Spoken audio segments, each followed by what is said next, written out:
سلطان محمود غزنوی عدالت میں بیٹھے ہوئے تھے، فیصلے ہو رہے تھے اور دربار جاری تھا۔ فاصلے پر ایک شخص نے کہا قیامت کا دن ہوگا اور میرا ہاتھ ہوگا، اور آپ قیامت کے دن یہاں تو نہیں ہو سکتا، وہاں گریبان پکڑوں گا۔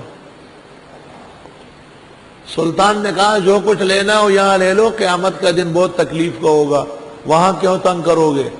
کہا میری تکلیفیں بہت زیادہ ہے، میں نہیں بتا سکتا۔ کہا بیٹھ جاؤ۔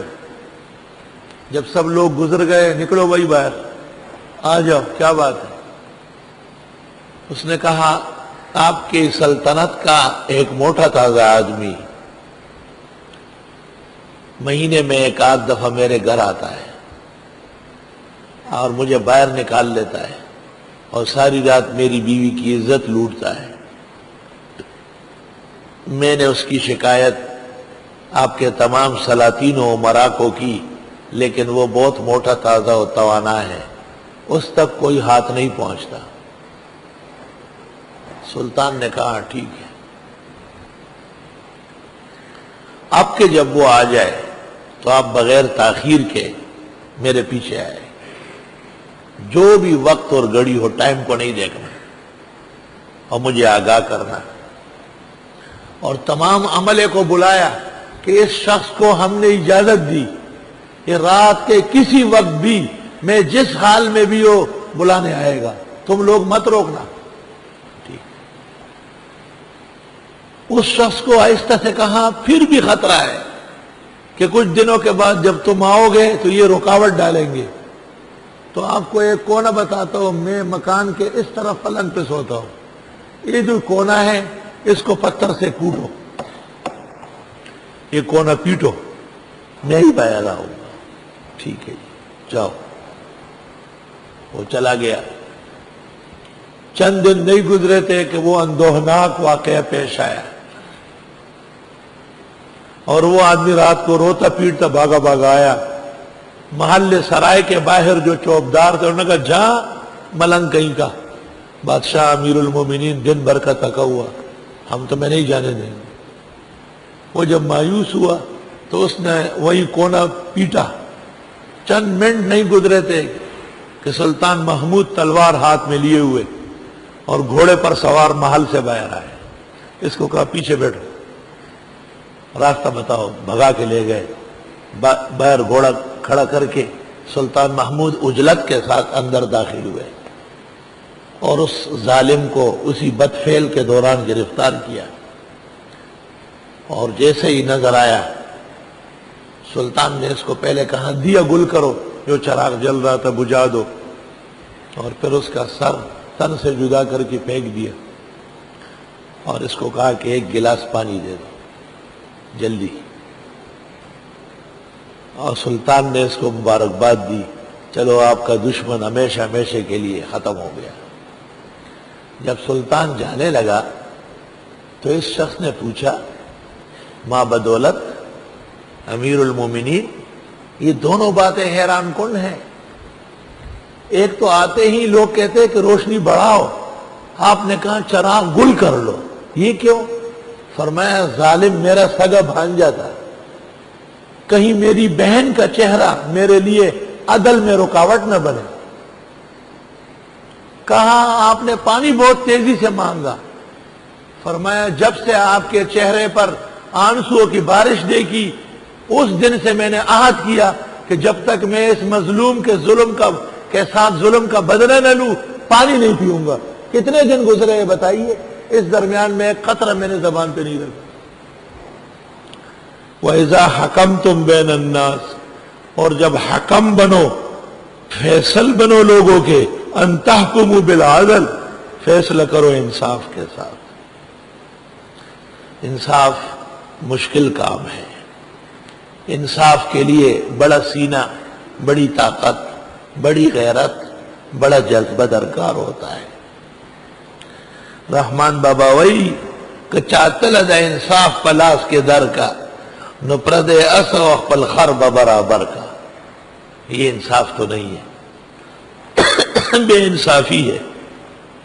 آج کون لوگ حکومت میں آ رہے ہیں اور کون آئے. آنکھ جو کچھ دیکھتی ہے لب پہ آ سکتا نہیں، محو حیرت ہوں کہ دنیا کیا سے کیا ہو جائے گی. آئے ہے آنکھ جو کچھ دیکھتی ہے لب پہ آ سکتا نہیں، اور محو حیرت ہوں کہ دنیا کیا سے کیا ہو جائے گی.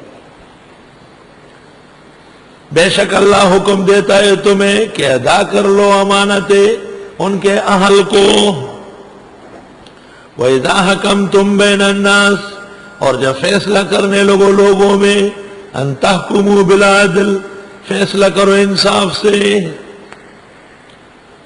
جب کسی کتاب پر تبصرہ کرو، ماہنامے والے تبصرے کرتے ہیں، صرف تعریف کرتے ہیں، کتاب بے دینی پر مشتمل ہے، مبصر ایک جملہ نہیں لکھتا. یہ انصاف ہے؟ کہتے پھر ہمیں لوگ تبصرے کے لیے کتابیں نہیں بھیجیں گے. مجھے میرے ایک دوست نے کہا آپ کتاب پر زبردست تبصرہ تو کر لیتے لیکن آپ کو لوگ تبصرے کے لیے کتابیں نہیں بھیجیں گے. میں نے کہا میں بازار سے خرید کر تبصرہ کروں گا. وَذَا عَدَلْ لَا سُبْ نِویشی ماتا لغید خیرات اجت نیشتا ماتا اللہ ڈیر لگے.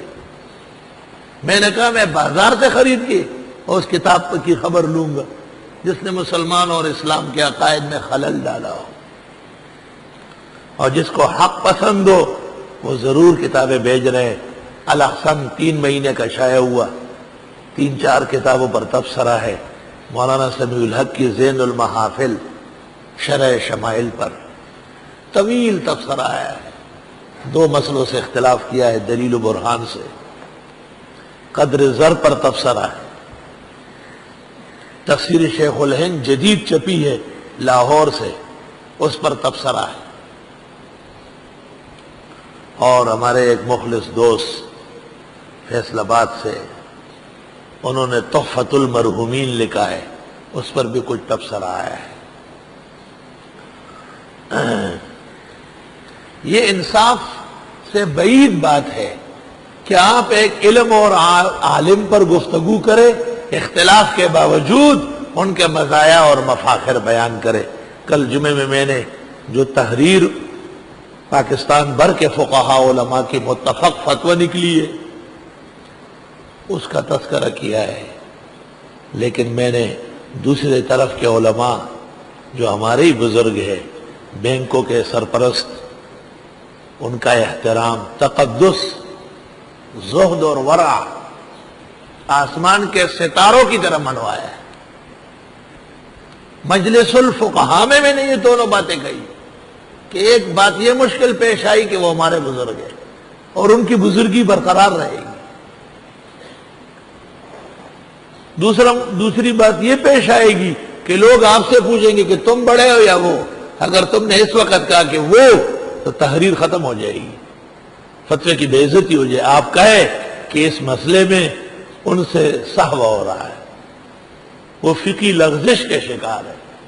اور لغزش صرف میں نہیں کہتا ہوں، 4000 فقہاء نے غور و خوض کیا ہے، ان میں سے 400 موجود ہوئے ہیں، 40 کے دستخط ضروری تھے، اس سے شائع ہو گئے. 210 صفحے کی کتاب تیار ہو چکی. مقصود رجال کی حد سے زیادہ تعظیم بھی نہیں اور بلا وجہ تذلیل بھی نہیں. ان تحکموا بالعدل، فیصلے انصاف کے ساتھ کرو. کسی عالم کے علم، اس کا اکرام، یہ دین کا اکرام ہے. کسی عالم کی تحقیق جو راہ راست سے ہٹی ہوئی ہو، اس کو دلیل و برہان سے ہٹا دینا، یہ عالم کے فرض منصبی ہے.